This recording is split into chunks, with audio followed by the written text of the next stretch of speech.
We are live today with Victoria, the Viscountess of Vampire Schwab. If you don't know who she is, I don't know where you've been hiding all this time. My personal gateway drug was Darker Shade of Magic. Loved that series.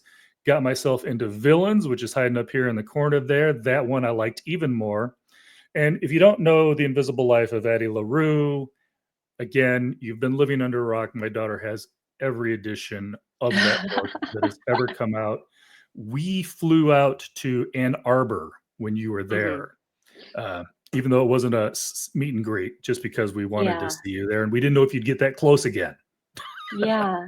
Well, I'm honored. Also, you should know that I said right before we started that I'm finishing a book in the next couple of days, and it is the final book in the Villains series. Oh, nice. So Nice. I'm very stressed one. out all the time. Yeah. All right. We won't get into that too much then.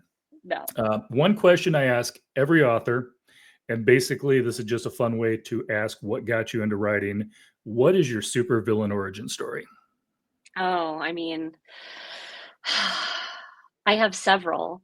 I sigh only because it's been complicated by the fact that like I had an author that I credited for getting me into reading and an author that I credited for getting me into writing, and both of those authors unfortunately are ones I've had to emotionally bury over the last 10 years.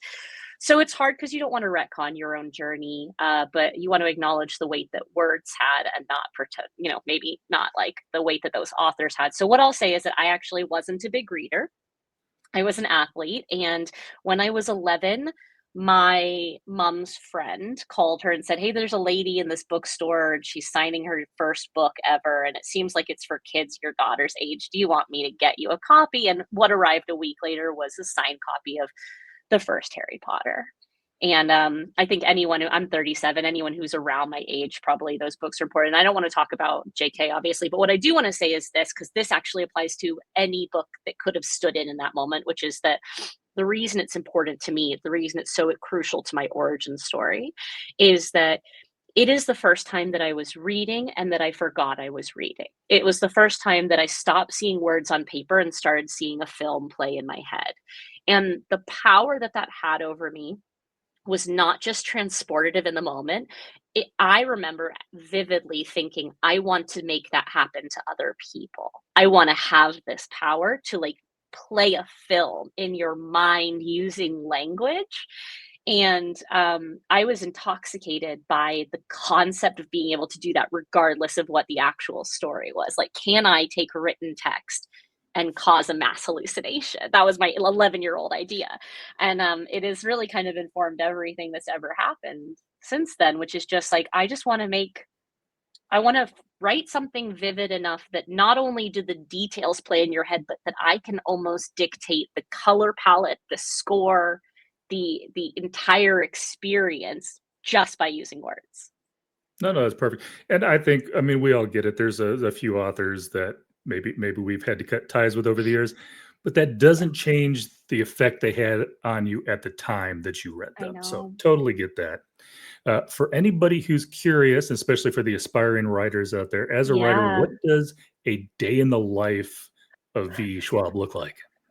Well, I'm laughing because right now I like have thrown all my rules out as I try to race to the end of this first draft. But traditionally, I'm a pretty structured writer, and that's just because I need structure in my life. I'm a little all or nothing. If I'm not doing everything, I'm doing nothing. And so I have habit trackers. I like measure time, not words, because some days I'm deleting, not typing. Some days I'm thinking a lot, and I want to give credit where it's due. Mostly I want to avoid self-loathing. And I feel like if you're bound to word count and not time measured, you can end up in kind of a really negative headspace, even if what the work you are doing is deeply important. So I write in the morning.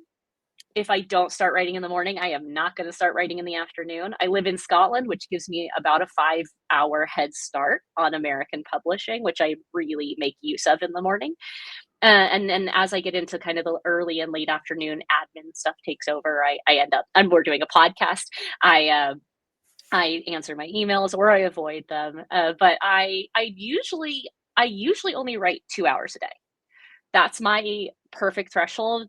I do a lot of other stuff that is related to publishing and storytelling, but in terms of the actual words on paper, but in desk chair time, it's 2 hours, and it's amazing for what you can do in 2 hours. I am not a fast writer, which everyone laughs when I say because I'm a pretty prolific writer, but I'm just a relentless creative. So I probably average 1,000 words a day most of the year, with the exceptions of, I did 3,000 yesterday. I'll do that about again today because I am in the end in sight. But you'll never catch me writing more than 3,000. My quality, or my concept of quality, declines precipitously, as does my mental health as I near a 3 or 4 hour mark. So, yeah, I'm pretty staunch. I'm pretty job and task oriented. It sounds very unromantic. I'm not somebody who just like sits around and waits for the muse. I'm usually similarly, I plan all of my stories pretty extensively so that I am playing God, right? I don't want to be surprised in any significant way by something my characters do, because by the time I write them, like I should know what they're doing and why. Well, I think you actually double segued into a couple other questions I was going to have. One, I was going to ask you for, what advice you give to young authors, but I feel Yeah. like you kind of touched on it about the whole, not counting the words, but also consistency. You kind of Yeah. joked about 1,000 words a day, but that's 365,000 words a year.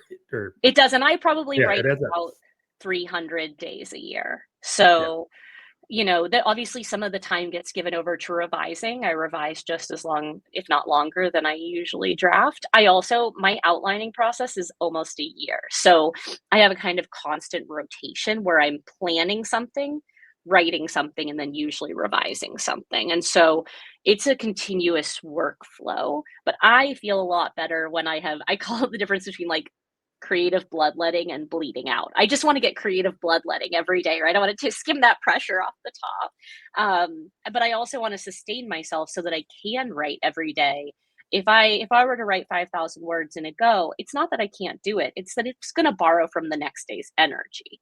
And suddenly you're going to wear yourself down. And if you look at a novel draft as a marathon, you have to pace or you won't actually have the stamina to get to the end of it. And that's how burnout becomes a really big thing. And so, but if I had to actually come up with a piece of advice for younger or aspiring authors, people, yeah, when I say younger, and I just mean earlier in their journey, um, the greatest tip that I have, and it's contentious, and I don't give really prescriptive advice, but I would advise you to find an ending that you are most excited by, because the vast majority of writers start books and don't finish them. And my endings over 25 novels have never changed. And it's because the ending is the thing that I'm writing toward at all times. It's the purpose, it's the reason for the meal, it's the taste left in your mouth, it's everything that I want to achieve. And I find the ending that excites me and I work backwards from it. And I love that because when you're having a great day, you have momentum, you can't wait to get there. And when you're having a bad day, you're not going to quit because it's a finite amount of space between you and where you're going. No, I get that too, because I mean, I think that's great advice. It's the idea of having a destination and then figuring out how you're going to get there instead Yeah. of just walking and not caring where you end up, and the next thing you know, you're in Nebraska. But I digress. You did also mention the fact about doing things like a podcast. I do want to tell everybody out there, not only should you be reading Victoria's books, but you should also be listening or watching. Is there a video version of No Right Way, or is it No, just it started as an Instagram live series in the first right? year of the pandemic, and now it's solidly podcast. It is, okay. And, yeah, so for instance, Sarah Rees Brennan, I know we both had them on, but you ask really, really good questions, especially because it's coming from a writer's point of view Mm. as to where I'm just more of a fan's point of view. In fact, I'm going to steal one from you, and you probably already Yeah. know the answer to this, but you ask almost everybody. If you came back in time and only one book is left sitting on the shelf of Yeah. yours, what did you want it to be? What do you want to be remembered for? It's really tricky because for a very long time I would have said Addie LaRue. Not It's not that I think it's objectively the best book I've ever written, because I actually have put the exact same amount of heart and soul into Vicious and Shades of Magic and Addie and Bones now. Like, that's not really how I measure it. But the reason I said Addie for so long is because it was the book that was in my life the longest. People have to understand that, like, I've written 25 novels over 15 years, but I spent 10 years working on Addie. So for a long time, mathematically, that book held so much weight in my life, and it still does, and it probably always will. But I also felt like for a very long time I would never get past it in some ways narratively. Like it was such an outlier that it just felt like the automatic answer. And I will say that Bury Our Bones is the most me book that I've ever written. Like it is Addie LaRue by way of Vicious. It is like stylistically Addie and like violence wise Vicious, but I think it is the most authentic. And so if I could, I'd like to see them duke it out. But honestly, I kind of would be happy. There's a reason I asked this question, never answer it. I kind of would be happy no matter what it is. Like, I think I'd like to have something. I'd like to have something, but I have really learned that like you can dictate your level of satisfaction with a book. You can never dictate the success. So if you had asked me of all of my titles when Addie was just about to come out, if I thought that was going to be the book to outlive me, I would have told you that was the book that was going to ruin my career. I did every conversation I had in the year leading up to Addie with my publishers was like, I'm so sorry, because I had written 19 books that kind of fit together. And then I wrote this one that was just like, I'm going to change genre. I'm going to go character, literary, all of this stuff. And I was really convinced it would be such a disruptive force in my legacy, if that makes sense, in my catalog.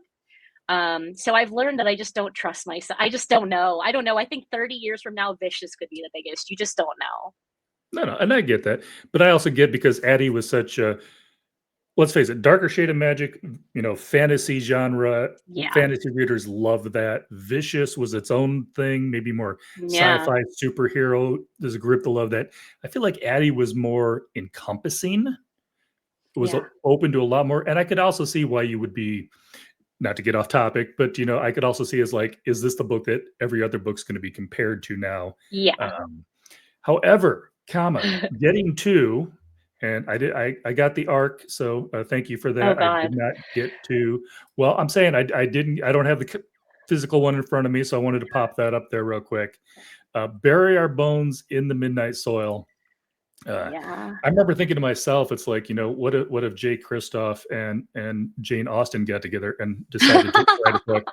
Uh, this book, and I won't go into specifics because I don't want to give anything away, but I told you beforehand, you definitely hit me in the feels a couple times, especially in that one spot, which I will not speak of because this is going to drop a day or two before anybody can get the book, and I don't want to ruin it. Amazing. Thank you. Very emotional story. One of the things I loved you did, and you did this, you had to have done this very intentionally, and I can't imagine doing it. We are in different time periods along this book. Yeah. It's not a secret. It's about vampires. We've all seen the tote bag. So, um, but the fact that not just your dialogue changes in certain areas, but the way it's written changes. It is very much like I was joking about Jane Austen, but your early stuff, even the writing, the descriptions, everything is very time period that is completely different from 2019 when we're talking to Alice. Yeah. You did you write those like that where you went back and forth, or did you basically write three different stories? Yeah. I'm glad that you noticed because, like, so for me, language and structure are my two most intentional objects. I think a lot and about not only the story that I'm telling, but how I'm telling it. And structural play, you'll kind of find in all of my books in some way. It's the thing that interests me. When I create stories, I look at them through two time structures. One is narrative and one's chronological. And narrative is obviously the order in which the reader is going to experience the story, and chronological is the order in which the story actually happens to the people in it. So, in order to get a cohesive voice for a character when there are multiple voices, so there's three voices in this book: Charlotte, Allison, Sabine. And the way to do that for me is I build the entire plot in narrative order so that I understand exactly the order that the reader is going to experience it. But for the purposes of drafting, I write the entire thing in chronological order for each of the three characters. So I stop and I write Sabine beginning to end. And this only works for me if you know the like 100 scenes for each character in advance. That's why I take like a year to build that part. That's my playground. And then I can build her. And I want her voice to be specific to her. So I use a shorthand for myself along the way. So I think Sabine is driven by her hunger, Charlotte's driven by her heart, Alice is driven by her head. Okay, so not only are they 3 time periods, but 3 different personalities. Sabine is not an introspective character. She is extremely visceral. She is also the oldest historically, though, so I have to kind of be aware of that.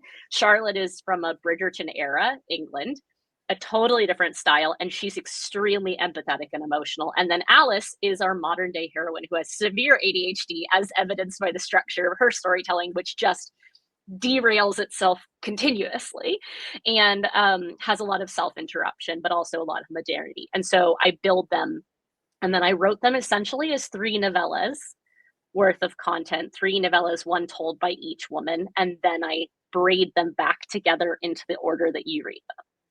Perfect. Yeah, because like I said, you're transported when you're reading this book. You don't just need the date and the name of who you're going through. You get that feeling when you're doing something, and then we go back to Sabine's point of view. You can feel the shift, which I That loved. delights It me. really drives that story. Thank One of the you. things you kind of tossed out when you were doing this, and I have a question about it, is there's a lot of vampire tropes that don't exist in this book. And I was just Yeah. wondering, did you throw some of them out because you needed it to fit the story, or did you write a story knowing that you didn't want some of these tropes in it in the first place? My rule, thank you. That's a great question. My rule when I write anything speculative is that I have to build the rules. And so obviously I'm not building something from the ground up. I've written about witches, we have stories. I've written about magicians and superpowers and supervillains and now vampires and immortals. But the rule is I create my own set of rules. So for instance, in Addie LaRue, I created the rules for Luke's pantheon. He is an old god. I wanted it to have specific rules. He's not the devil. He's something that predates the devil. And so I look at building what he can and can't do, even if it doesn't show up on paper. So when it came time to write a vampire novel, there were things I wanted to pay homage to in like Anne Rice and very classic vampire literature that I love. But I also just feel like some of the trappings are really arbitrary. And I like to get to the psychology behind certain like supernatural underpinnings. So I did that first in Vicious. I really wrote Vicious because I did not want the superpowers to be arbitrary. I think it's one of the most missed opportunities when superpowers have no correlation to the person that gets them. And Hmm. so I wanted to look at the psychological underpinnings of how we get a power, how like what goes into it. And so for vampires, I kind of approach it the same way, where I'm like, why are they bound in certain ways? What interests me more? And what I'm obviously, I wanted to create my own rules, and I took some. Like I wanted daylight to have an effect. I was like, we're not going to Right. self-immolate in the day, but we'll have an effect. I wanted um consecrated earth to have an effect, because again I was like, there's some really fun narrative stuff to do here, but I also was knew that one of my characters was going to play with the pop culture expectations, because only one of the 3 characters is actually young enough to have the pop culture. Right. When Sabine and Charlotte exist, it is before the pop culture, and so they can't like have those points of reference to play against. Whereas Alice, it would have felt disingenuous for her not to be self-aware of Anne Rice and Twilight and all kinds of like stories that she's playing against. But the thing I wanted to build from scratch was the concept of the way in which my vampires age. Because I wanted to look at Right. decay in some sense, and really the psychology is at the heart of everything I write. I use monsters to look at humanity, and so I wanted to have my vampires decay internally, not externally, so that over time the things that made them human would die, and what would be left was essentially a predator. A predator. Like when all of the other empathy and love is gone, you're just left with an animal urge. And so I wanted to look at how that affects your identity, especially once you discover that you might not actually need to feed on people, like that blood might never actually make you feel sustained, and the lack of blood might not actually kill you. So it starts to become about like, can we justify horrible things for pleasure and for like a sense of comfort, and like how can we create a kind of psychic disparity or a disconsonance. um in order to have things that we want. I loved what you did too with the whole heartbeat thing, and Yeah. the sucking of the blood wasn't Yeah. just about sustenance, but it was also about getting that piece of humanity back, that piece of the Yeah. familiar. And I love the fact that there's no vampire wars in your book. There's no courts of No. vampires in your I think book. I say vampire one time. Yes, yeah. And Yeah. but even that, I don't think you bring up until I think that might have been in the newer section when that It would have been a is. word. Yeah. Because I think Sabine starts before Bram Stoker was around. So She does, and Hector names different terms for them, but, like, right. only Alice hears the word vampire. She especially spends most of her storyline actively not thinking about the word because it feels ridiculous. Yeah, and she's got Bella Lugosi stuck in her head too. Exactly. She's like, "This is not happening to me right now. I'm having a Right. bad night." And I'm not saying any of those other things are bad. I've read some really No, good books no, that no. have those things in them, but I love the fact that yours is not the same old thing. Yeah. Completely different. It's definitely a very emotional book. Um, That's the hope. you well, I mean, there's romance in it, but it's Yeah. not your standard romance, and it's definitely not your standard vampire court romance or anything like that. Let's face it, I'm probably not the demographic that this book is aimed for, but I loved it. I'm hoping. I was gonna say, I'm hoping, demographic, it's like a bullseye. Mm, There's like a center point, but like the goal, of course, is like I never want right. anyone to pick up any of my works and feel like they can't find something about themselves in it. And like, sure, at that center bullseye, we can be like, it's toxic lesbian vampires. But if you start expanding out past that, it's about being made to feel small in some way, being told by society at some point what you're allowed to have, what you're not allowed to have, what it feels like to fall out of love, what it feels like to be seen by somebody for who you really are, what it feels like to watch a lover become a past lover because you can't understand who they are, but you hold on because of who they were. Like, there's a lot of things in there that I hope people find. And I think I just wanted people to remember that, like, yes, it's got vampires in it, right? But so, like, it's an immortality tale the same way that Addie was. I just changed the nature of the contract and who the contract is with, but like the fact that they're vampires is probably one of the least important things about it. True, true. And I'll say this: I know that the main characters are Charlotte and Sabine and Alice, and I won't go into details, but you did Penny But wrong. That was oh, poor Penny got Penny. so wrong.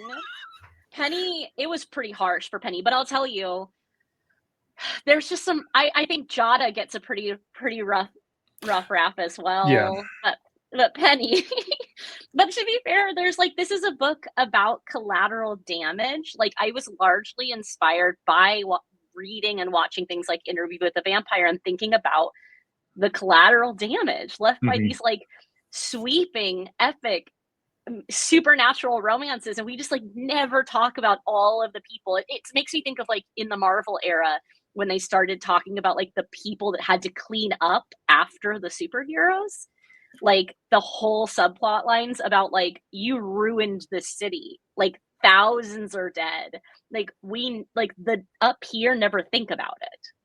And I really wanted to explore what it's like to be part of the people that are hurt by the other supernatural story. Well, I love to, and not to. I already tell you, I already did my Goodreads review. You're already on Yeah. here, so you can't get away. I did give it 5 stars, so Oh, I'm not thank saying that you. to Thank you. not saying that to get you on. You're already on the podcast. But I also love your side characters. None of your side characters are two dimensional, and all of them Yeah. are completely different. I'm going to call her the widow, so we don't confuse names on there. Oh, You know what they're. The the widow is one thing. widow. Alessandro. Uh, Alessandra's my favorite. And Matteo and I love Alessandra are that my character, favorite and the couple. fact that they obviously handled things completely differently than any of the I other, know. uh, loved ones would have. I mean, Penny was her own Yeah. character, just everybody. Also, I don't have it I read the art, Yeah. so I don't have it in front of me. The way that Charlotte records that little, like, 6 to 7 word thing at the end of them Yeah. was very good, and I also shared on might have been on Blue Sky, but you Uh-huh. have some parts in your writing that I came across. I thought they were very lyrical. almost musical, almost sometimes a little hint of a rhyme, and it just really just your story just dragged me along until it Thank was over. you. I'm so happy. I really am so happy. I'm like, it's so scary after a book like Addie to feel like I spent a long time being like, well, I'm never going to write one of those again. And then I had this idea for Bones, and they're kind of set in the same world. And like, I wanted, it became this thing of like the whole time I was writing Barrier Bones, I was like, what if it's not? I kept trying to compare it to Addie, right? Like, what if it's not as big as Addie? What if it's not as sweeping? What if it's not as grand? What if it's not XYZ? And it finally, I just was like, but I just want it to be the book for me and like who I am. And I think I've learned, I have really bad perfectionism. And I've learned over the last few years that I have to differentiate between perfectionism and purpose. Like, I can't make a book perfect. One of the reasons that Addie LaRue almost didn't get written. So I spent 8.5 years unable to decide between a perfect idea and an imperfect reality. And so I've learned that like if I'm attached so hard to perfectionism, things don't get written. And so I've swapped out perfectionism for purpose, which is that I ask myself when I sit down to write a book, what is the purpose of it? And that way I can say like, did I achieve exactly what I wanted to achieve instead of is it perfect, which nothing is. And I feel like this is such a deeply imperfect book, but I'm so proud of it because I achieved exactly what I wanted to achieve in the writing of it. So thank I don't think you could write a bad book though. I follow you. your newsletter. Even your Yeah. newsletter reads like prose. It It's is. just I think that's just my brain though. I think that's just like I grew up with poetry, and so Mm, like my voice wants to constantly like air into a cadence, and sometimes I pull it back. Like what working on Victorious, I have to pull it back. It's so hard because I wrote Vicious 13 years ago and now Victorious. And so like it my voice has changed and I'm trying to find a middle ground.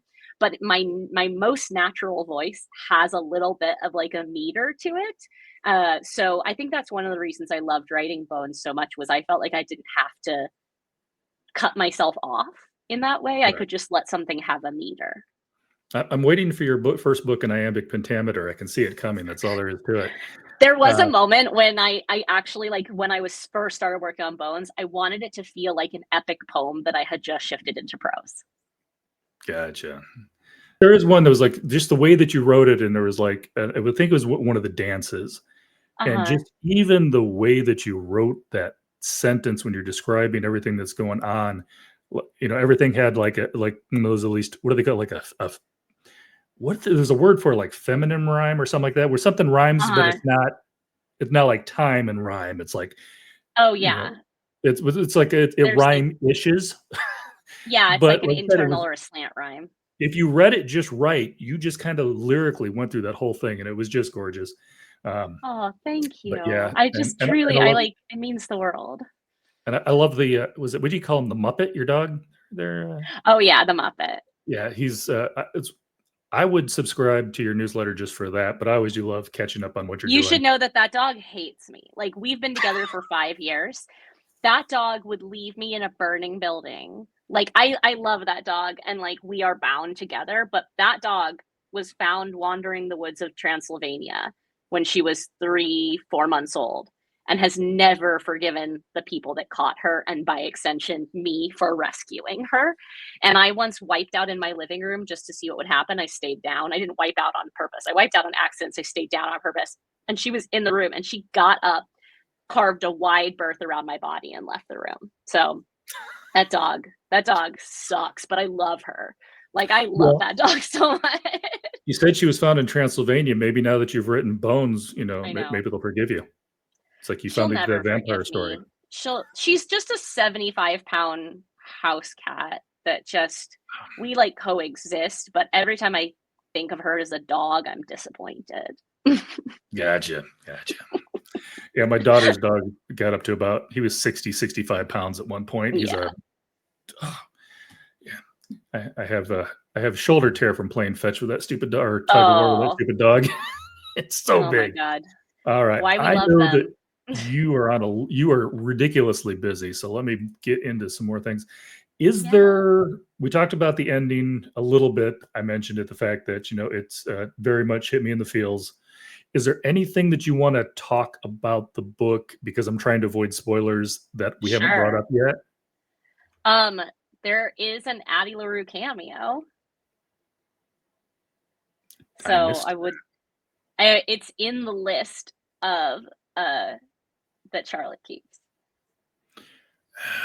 Going to have to I'm going to have to go back and look at that. I'm also going Yeah. to, while we're talking about it, I've already read it. I've seen what you've been doing. I need to get the audiobook.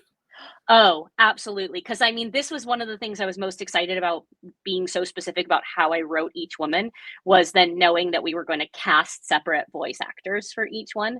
So I think it's going to be such a cool experience. Obviously, Julia Whelan, who did Addie LaRue, is Sabine, and then um, Marissa Kalen, who did Threads of Power for me, is Charlotte, and then Katie Lung, who a lot of people know from Arcane as Kierman, is Alice. Because I was insistent that we have an actual Scottish narrator, not somebody playing Scottish. Because especially Alice makes such a point in the book of being like, these two accents are not the same. Please stop confusing them. And as someone who lives in Scotland, it felt important.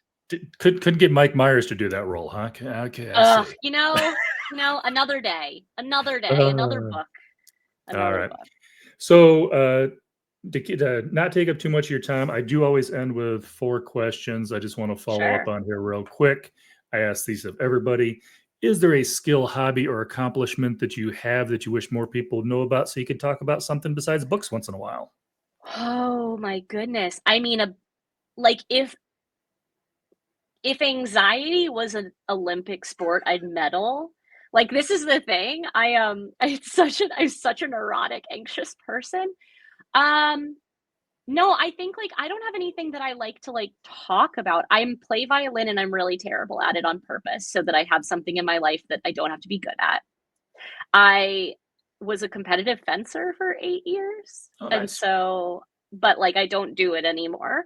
No, I have nothing in my life besides books, which is something my therapist tells me I need to work on.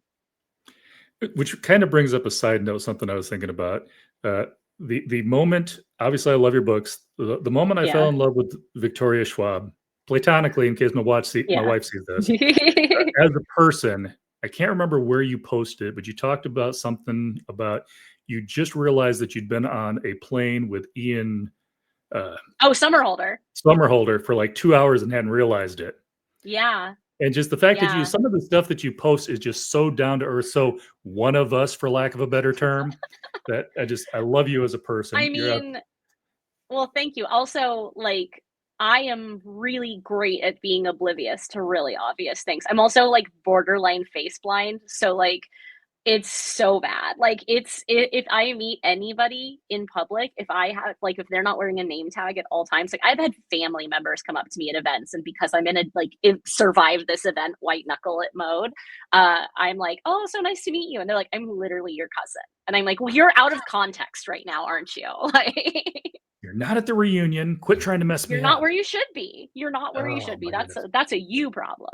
Exactly. Um, oh, yeah, I still can't believe you went to a murder mystery dinner party and they didn't recognize you. Well, the thing about that murder mystery dinner party, which is like, what's a true do it for the plot moment? I was like, hey, I got invited. I told my like publicist, I was like, I got invited to this thing. I'm not allowed to know anyone else who's there, and I just have to like show up. And it's like up on the Upper East Side. And I was like, I'm gonna do it for the plot. But the thing you have to understand is like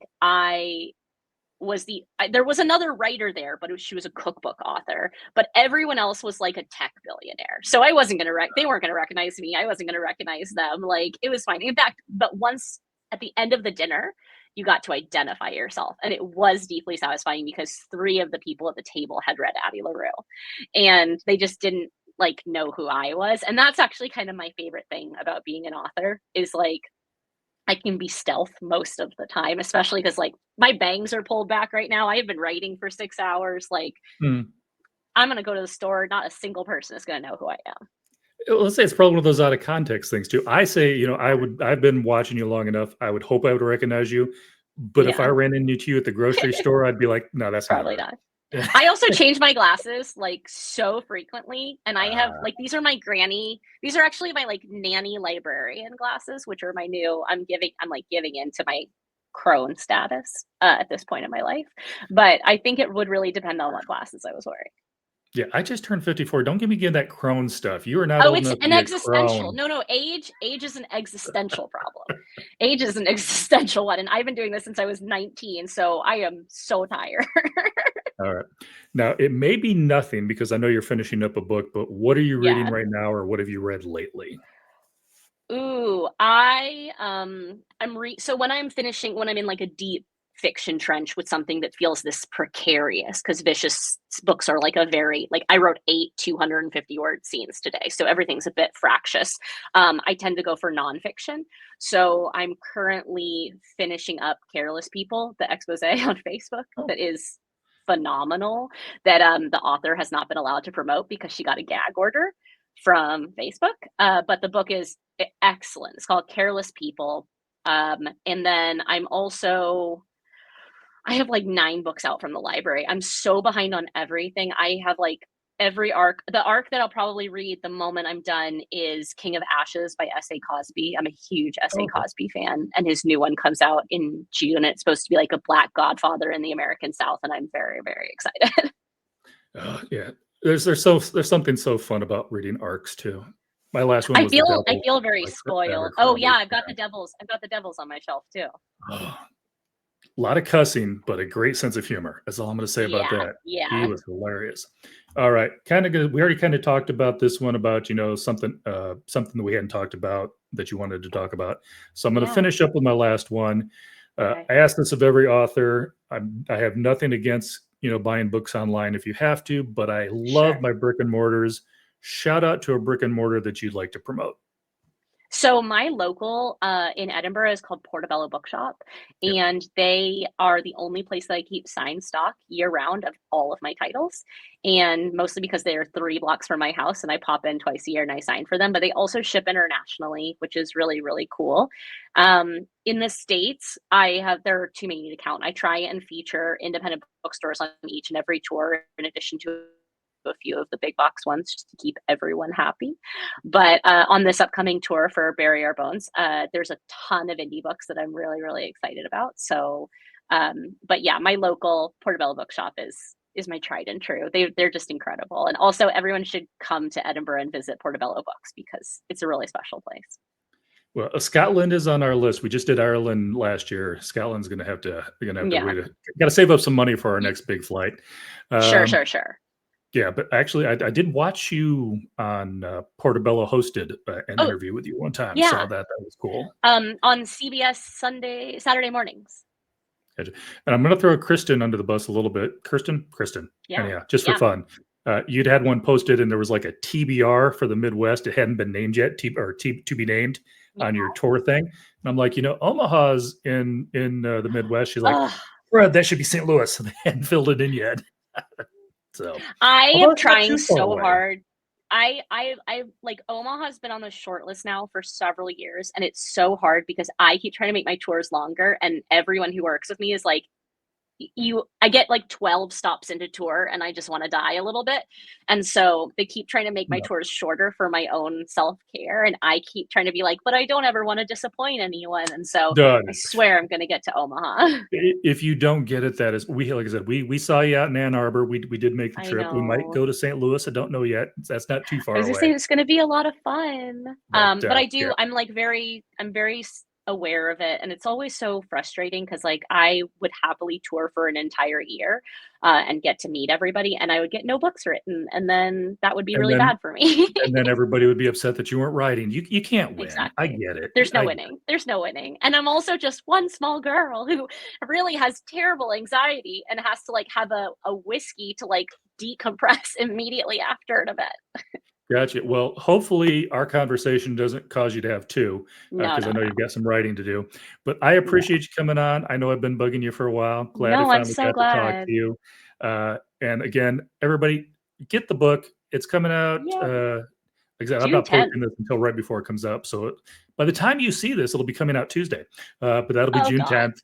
And also, if you don't not sign up for the newsletter, sign up for the newsletter. And if you're not listening to No Right Way, absolutely love that series. Thank you. I got to listen to the Scalzi one because I had Scalzi on not too Oh, long it's ago. a blast. And I want to see if he spent the whole time going off topic with you. It's like me, Oh for me, it was no, two old guys. We were off topic the whole time. I've known John for 12 years, and I am very, very good at John wrangling at this point. But also, it's a fun craft talk because Scalzi and I are exact opposites in every Uh, possible way, and it causes me like audible distress whenever that happens. Also, I think he's one of the only humans I've ever met that doesn't have imposter syndrome. And as somebody who spends a solid hour getting out of my own way to write every day, I both envy and loathe and love him for it. gotcha. All right. I don't know if I'm going to cut this one out. Don't show me. Okay. Are you wearing sweatpants? I am. I am. I have I am. It was no. sweatpants. I just always love the fact that you call them hard pants when you have to put on Oh, real yeah. clothes. Well, this is what I call the pandemic mullet, right? It's business up top and it's Ah, just party on the bottom. Because like I learned to just do all my virtual events during the pandemic. This is true. honestly, it's party on the top here too. This is a sweatshirt I have in the final throes of this book. Well, it's not like I put on a suit and tie, so I got my Yeah. Honolulu t-shirt on, so it's all I love good. it. All I right. love it. But I want to thank you for your time. I know we went a little bit longer than we'd Of planned course. on, but Thank you so love much talking to though. you. Haven't read a bad book by you yet. Not planning that there's going to be one anytime soon. And can't There's wait still for that time. book 3 of Villains to come out. Yeah. It's gonna be a All right. ball. Thank you so, so much. Thank you, Victoria. Have a good one. Thank you.